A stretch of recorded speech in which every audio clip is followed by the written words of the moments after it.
Hello my dear students, welcome in your channel mathematics on your tips. और मेरे बच्चों, आज फिर हम वॉल्यूम और सरफेस एरिया से रिलेटेड कुछ क्वेश्चंस करने वाले हैं। तो हमारे पास आज का जो फर्स्ट क्वेश्चन है वो देखिए क्या गिवन है कि 3 cubes of a metal whose edges are 3 centimetre, 4 centimetre and 5 centimetre respectively are melted and formed into a single cube. Find the edge of the new cubes that form. इन्होंने क्या कहा है कि हमें 3 क्यूब गिवन है और तीनों की अलग अलग हमें क्या दे रखी है, साइड्स दे रखी है। और उसके बाद तीनों को क्या किया गया, मेल्ट कर दिया गया, गर्म करके पिघला दिया गया है और उनसे एक नया क्यूब बनाया गया है। तो उसकी हमें क्या निकालनी है, यहाँ पे एज निकालनी है। तो मेरे बच्चों, इस बात को यहाँ से समझने की कोशिश करो। जब 3 क्यूब थे, तीनों को मेल्ट करके एक क्यूब बनाया गया है, तो मीन्स जो तीनों का वॉल्यूम है वो इकट्ठा मिलके क्या होगा, बड़ा जो हमारा एक वो बनेगा क्यूब, उसके वॉल्यूम के इक्वल होगा। तो सबसे पहले फर्स्ट जो क्यूब है उसका वॉल्यूम निकाल लीजिए आप लोग। Volume of first cube. अब फर्स्ट क्यूब की एज कितनी है, यहाँ पे उसकी साइड कितनी हमारे पास है, 3 सेंटीमीटर। और वॉल्यूम ऑफ क्यूब का आपको फॉर्मूला पता है क्या होता है, एल क्यूब, यानी कि साइड का क्यूब, यानी कि 3 की क्यूब क्या हो जाएगा, 3 मल्टीप्लाई 3 मल्टीप्लाई 3 सॉरी 3 3 जा 9 3 जा 27। नेक्स्ट है हमारे पास volume of the second cube. Volume of second cube, तो उसकी जो एज है यानी कि साइड है वो कितनी गिवन है हमें, वो गिवन है 4 सेंटीमीटर। तो 4 का क्यूब होगा आपका 4 मल्टीप्लाई 4 मल्टीप्लाई 4, 4 4 जा 16, 4 जा 64। सेकंड आपका ये हो जाता है। उसके बाद है माय डियर स्टूडेंट्स हमारे पास है वॉल्यूम ऑफ थर्ड क्यूब। अब थर्ड क्यूब की साइड कितने मेरे बच्चों, हमारे पास है 5, और 5 का क्यूब कितना आ जाएगा, ये यहाँ पे 5 मल्टीप्लाई 5 मल्टीप्लाई 5 यानी कि 125। अब हम क्या निकालेंगे भैया, यहाँ पे टोटल वॉल्यूम, जो इन तीनों का क्या है हमारे पास, वॉल्यूम है। तो टोटल वॉल्यूम क्या होगा मेरे बच्चों, हमारे पास हो जाएगा 27 प्लस 64 और प्लस में क्या आ गया आपका 125। देखिए ऐड करके कितना हो जाएगा, यहाँ से हमारे पास कितना हुआ, 11 प्लस 5 16, 1 कैरी, 6 और 2 8 और 2 10 और 1 11, 1 कैरी और 1 और 1 216। अब देखिए सेंटीमीटर थे तो सेंटीमीटर क्यूब, यहाँ पे क्या आ गया हमारा वॉल्यूम आ जाता है। अब हमें पता है इन तीनों का वॉल्यूम किसके इक्वल होगा, हमारा न्यू क्यूब के वॉल्यूम के इक्वल होगा। तो हम क्या लिखेंगे अब, volume of new cube. Volume of new cube कितना है हमारा, 216 सेंटीमीटर क्यूब, यही है। अब इसका जो फॉर्मूला होता है वॉल्यूम ऑफ क्यूब का क्या होता है हमारा, एल क्यूब, यानी कि साइड का क्यूब, वो किसके इक्वल हो गया भाई, 216 के। हमें निकालनी क्या है, यहाँ से एल की वैल्यू निकालनी है। तो मेरे बच्चों यहाँ पे क्या दे रखा है आपको, क्यूब दे रखा है। तो आप क्या करोगे, इसको देखेंगे कि ये हमारा किसका क्यूब बन सकता है। यहाँ से आप बना दीजिए इसको, 216 को हम किसके थ्रू निकालेंगे, बाय द प्राइम फैक्टराइजेशन। आप देख सकते हो ये किसका परफेक्ट यहाँ पे क्यूब बन रहा है। तो लास्ट डिजिट क्या आपके पास 2 है, तो 2 से कर दीजिए डिवाइड, क्या आ गया 108, फिर 2 से करेंगे 54, फिर आप 2 से कर रहे हैं 27, अगेन किससे चलेगा हमारा 3 से, क्योंकि 2 से तो चलेगा नहीं, 3 3 जार हो गया आपका कंप्लीट। तो जो 3 टाइम है उसको 1 टाइम लिखोगे 2, और ये आ गया 3 टाइम, यानी कि ये 3 2 3 जार 6। तो इसको हम क्या बोल सकते हैं यहाँ पे कि ये किसका बन जाता है, 3 का क्यूब बन जाता है।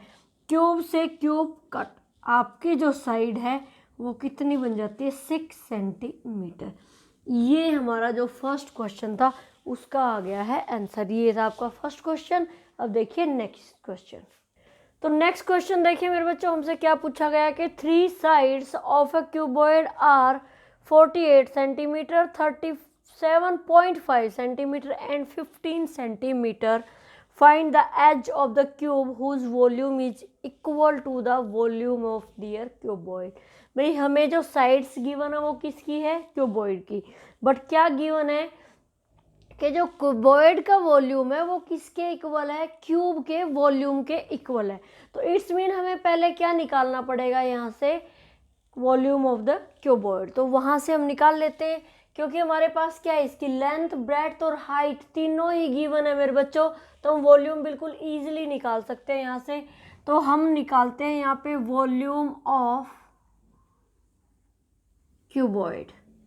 तो फॉर्मूला क्या होता है हमारा, length multiply breadth multiply height. अब लेंथ हमारे पास है 48, ब्रेड्थ मेरे बच्चों है 37.5 और मल्टीप्लाई में हाइट हमारे पास है 15. जब आप इन तीनों को मल्टीप्लाई करोगे तो जो आपका आंसर आएगा वो आएगा 27,000. अब ये किस में है, सेंटीमीटर में है, तो सेंटीमीटर क्यूब. क्या आ गया हमारा, वॉल्यूम ऑफ क्यूबॉइड. यहाँ तक हमने निकाल लिया. अब आगे इन्होंने क्या दिया कि जो वॉल्यूम ऑफ क्यूब है वो बिल्कुल इक्वल है किसके, वॉल्यूम ऑफ क्यूबॉइड के.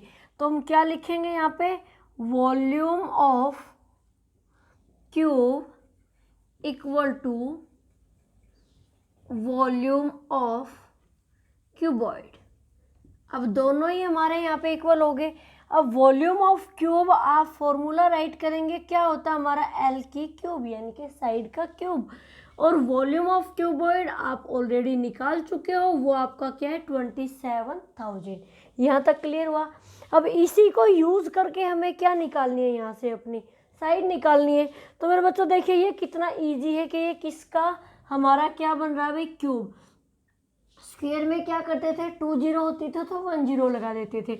बट क्यूब के अंदर क्या करेंगे, अगर 3 जीरो है तो हम क्या लगाएंगे वहाँ पे, 1 जीरो लगाएंगे.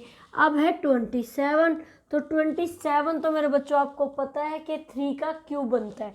तो इसको हम क्या लिख सकते हैं, 3, यानी कि ये किसका हो गया भाई, 30 का क्यूब बन गया. और ये हमारा यहाँ पे हो गया साइड का क्यूब. तो वही क्यूब से क्यूब कैंसिल, आपकी साइड यहाँ पे कितनी आ जाती है, 30 सेंटीमीटर. जहाँ तक है इन्होंने एज जो पूछी थी वो हमारे यहाँ तक निकल चुकी है. उसके बाद इन्होंने क्या कहा है, also find the length of the diagonal. अब हमें निकालनी है यहाँ पे लेंथ ऑफ डायगोनल. अब लेंथ ऑफ डायगोनल का हम यहाँ पे लगाएंगे फॉर्मूला.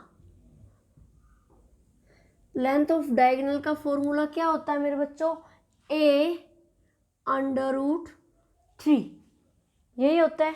तो a की वैल्यू यानी कि l आपको पता है कितनी है हमारे यहाँ पे, 30 है.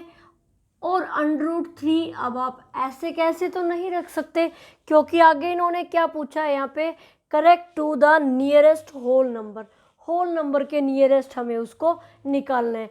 तो इट्स मीन आप इसका क्या निकालोगे भाई, √3 की वैल्यू हम निकाल सकते हैं. √ का मीन्स क्या है, ये स्क्वायर. अब आप इसको कैसे निकाल सकते हो, हमारे पास और कोई मेथड नहीं होता इसको निकालने के लिए. हम यूज़ करेंगे अपना लॉन्ग डिवीजन मेथड.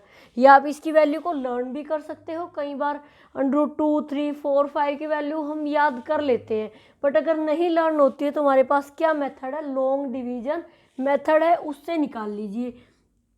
ये हमने लिखा है यहाँ पे 3. उसके बाद हम क्या यूज़ करते हैं, अपना डेसिमल, और ये हम लोग यहाँ पे पेयर यूज़ कर लेते हैं. किससे चलता है हमारा, 1 से स्क्वायर पे चलेगा, क्योंकि यहाँ पे स्क्वायर ही यूज़ करना है. 2 यूज़ करेंगे तो 4 आ जाएगा, और वो हमारा क्या होगा, 3 से बिगर होगा. तो इसलिए हम किस पे चलाएंगे, इसको 1 पे ही यूज़ करेंगे.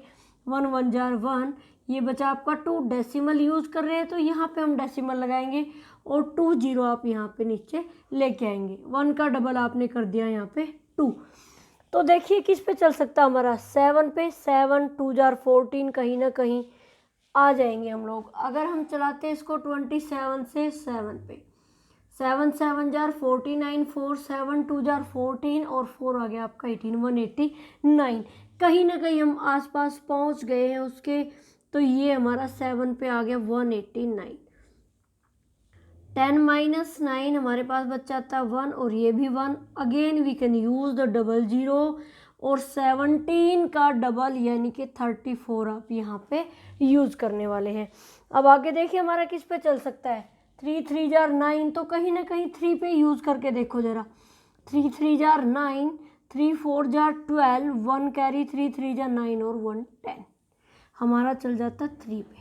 ठीक है, उससे आगे ज़्यादा हमें करने की ज़रूरत नहीं है क्योंकि हमें इसको किसके आसपास लेके जाना है, nearest to the whole number. तो यहाँ तक भी आप इसकी वैल्यू को यूज़ कर सकते हैं। हमारे पास क्या आ जाता है 30 और √3 की वैल्यू हम लिख लेते हैं 1.73। यहाँ तक हमारा क्या होगा, ये एनफ होगा यूज़ करना। अब हम इसको करेंगे पहले मल्टीप्लाई और उसके बाद हमें इसके जो वैल्यू है वो कहाँ तक राइट करनी है, nearest to the whole number. आप इसको मल्टीप्लाई कर दीजिए, 0 है तो 0 तो एज इट इज़ रहेगी 1 0। ठीक है, कहीं आसपास उसी के उसके अकॉर्डिंग लेके चलेंगे हम लोग। 3 3 जार 9, 3 7 जार 21, कैरी 2, 3 1 जार 3 और 2 5। अब हम यूज़ करेंगे यहाँ पे डेसिमल के, डेसिमल के बाद यहाँ पे कितने डिजिट्स है भाई, 1 2 1 2 ये लगाया हमने। अब हमें होल नंबर के नियरेस्ट करना है, तो मेरे बच्चों जहाँ डेसिमल है उससे नेक्स्ट वाले नंबर को चेक करोगे, क्या है वो हमारा 9 है। इट्स मीन वो 4 से क्या है, बिगर है। तो हम क्या करेंगे, 1 ऐड कर देंगे उससे पहले वाली डिजिट के अंदर। तो क्या बन जाएगा आपका यहाँ पे 52 सेंटीमीटर। ये आपकी क्या आ गई यहाँ पे, लेंथ ऑफ द डायगोनल। हल्का सा मैं आपको रिपीट कर रही हूँ, हमें क्या करना है, सबसे पहले हमें निकाल लेना वॉल्यूम ऑफ क्यूबॉइड, क्योंकि वॉल्यूम ऑफ क्यूबॉइड और वॉल्यूम ऑफ क्यूब दोनों क्या दे रखे हैं, एक दूसरे के इक्वल दे रखे। दोनों को हमने रख दिया एक दूसरे के इक्वल। यहाँ से आप क्या निकाल सकते हो, इसकी साइड निकाल सकते हो, एल की वैल्यू आप निकाल सकते हो। यहाँ से कितनी आ जाएगी हमारी 30। अब हमें निकालना क्या है यहाँ पे, length of diagonals. Length of diagonals का फॉर्मूला हमारा होता है a √3। a की वैल्यू यानी कि साइड आप निकाल चुके हो 30 और √3। अब √3 की वैल्यू जो हम किससे निकालेंगे, लॉन्ग डिवीजन मेथड से निकालेंगे और वो हमारे पास 2 डेसिमल तक हम यूज़ करेंगे। एनफ ज़्यादा प्रॉब्लम करने की जरूरत है ही नहीं, वहाँ तक निकलेगी हमारी। उसके बाद आप उसको 30 के साथ करेंगे मल्टीप्लाई। आप जो आंसर पूछ रखा है वो होल नंबर में पूछ रखा है, तो इसलिए हम किसको चेक करेंगे, इसको 9 को। 9 के हमारा 4 से बिगर है तो उससे पहले वाले डिजिट में 1 ऐड करेंगे तो आपका बन जाता है 52। ये हो गया आपका इस क्वेश्चन का आंसर। तो नेक्स्ट क्वेश्चन देखो मेरे बच्चों। तो माय डियर स्टूडेंट्स देखिए नेक्स्ट क्वेश्चन क्या पूछा गया, a cube of 11 centimetre edge is immersed completely in a rectangular vessels containing water. ये एक ऐसी चीज़ होती है जिसके अंदर पानी को हम लोग इकट्ठा करके रखते हैं। If the dimensions of the base of vessels are 15 centimetre and 12 centimetre. अब इन्होंने क्या दिया है हमें कि जो एक क्यूब थी उसको चेंज किया किसके अंदर, रेक्टेंगुलर वेसल्स के अंदर। तो मीन्स जो इसका वॉल्यूम होगा वो क्या होगा, इस रेक्टेंगुलर के वॉल्यूम के क्या होगा, इक्वल होगा, क्योंकि इसको इसकी शेप दी गई है। ठीक है, तो होगा तो सेम टू सेम भाई, जितना इसके अंदर वाटर आता है उतना इसके अंदर आएगा। उसके बाद इन्होंने क्या कहा, if the dimensions of the base of the vessels are 15 centimetre and 12 centimetre, means उसकी लेंथ और ब्रेड्थ हमें गिवन है। Find the rise in water level in the vessels. इस लाइन का मीनिंग क्या है कि हमें क्या निकालना है कि जो उसका लेवल है वो कितना ऊपर है, मीन्स हमें उसकी क्या निकालनी है, वहाँ से हाइट निकालनी है। तो सबसे पहले तो हमें क्या निकालना पड़ेगा यहाँ पे, वॉल्यूम ऑफ क्यूब, क्योंकि उसका वॉल्यूम किसके इक्वल रहेगा भाई, रेक्टेंगुलर वेसल्स के इक्वल, मीन्स क्यूबॉइड के इक्वल। ठीक है, तो हम सबसे पहले निकाल लेते हैं यहाँ पे वॉल्यूम ऑफ क्यूब कितना होगा आपका। देखिए फॉर्मूला क्या होता है उसका, एल क्यूब यानी कि साइड का क्यूब। एल क्या है मेरे बच्चों, हमारे पास 11 मल्टीप्लाई 11 मल्टीप्लाई 11 यही दे रखी है पहले वाले में, एज मीन्स उसकी साइड दे रखी है हमें। जब आप इसका क्यूब निकालते हो तो क्या निकलता है, 1 3 3 और ये 1, जब आप इन तीनों को यहाँ पे मल्टीप्लाई करेंगे तो ये आ गया आपका इसका वॉल्यूम। अब जो इसका वॉल्यूम है किसके वॉल्यूम के इक्वल होएगा, रेक्टेंगुलर वेसल यानी कि क्यूबॉइड के इक्वल होएगा। तो हम क्या लिख सकते हैं यहाँ पे, वॉल्यूम ऑफ क्यूब किसके इक्वल होएगा भाई, यहाँ पे क्यूबॉइड ले लेते हैं पहले, क्यूबॉइड, क्योंकि इस रेक्टेंगुलर वेसल को मैंने क्यूबॉइड का नाम दिया यहाँ पे, तो किसके इक्वल होगा यहाँ पे हमारा, वॉल्यूम ऑफ क्यूब के इक्वल होगा। अब इसका जो फॉर्मूला है वो क्या होता है, length multiply breadth multiply height, और जो इसका हमारा निकला है वो क्या निकला, 1,333 और ये 1 यहाँ पे। अब ये दो चीज़ें हमारे पास हैं ऑलरेडी, मीन्स गिवन है। वो कितना है मेरे बच्चों, 15 और 12। हमें क्या निकालनी है यहाँ पे, हाइट निकालनी है, तो निकाल दीजिए। ये जब दोनों ही यहाँ पे मल्टीप्लाई है, मल्टीप्लाई कर दो, यहीं पे कर लो चाहे, क्या आएगा 180 मल्टीप्लाई हाइट इक्वल टू 1,333 यहाँ से हम क्या निकाल सकते हैं, अपनी हाइट निकाल सकते हैं। यहाँ पे मल्टीप्लाई इक्वल टू से उधर भेज दीजिए, क्या हो जाएगा आपका, डिवाइड हो जाएगा, डिवाइड बाय 180। जब आप इसको 180 से डिवाइड करेंगे तो आपका कहीं ना कहीं आंसर आएगा 7.394444 और सो ऑन। आगे 4 क्या होता जाएगा हमारा, रिपीट होता। हम कहाँ तक रख लेते हैं, तो 2 या 3 डेसिमल्स तक, चॉइस आपकी है।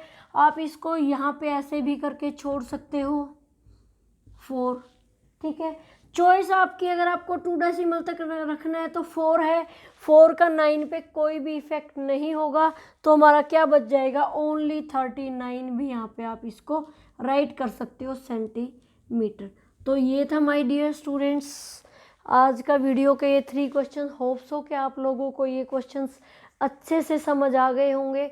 अगर आपको ये वीडियो अच्छा लगा तो प्लीज़ लाइक करें, शेयर करें, सब्सक्राइब करना ना भूलें। Thank you, have a nice day.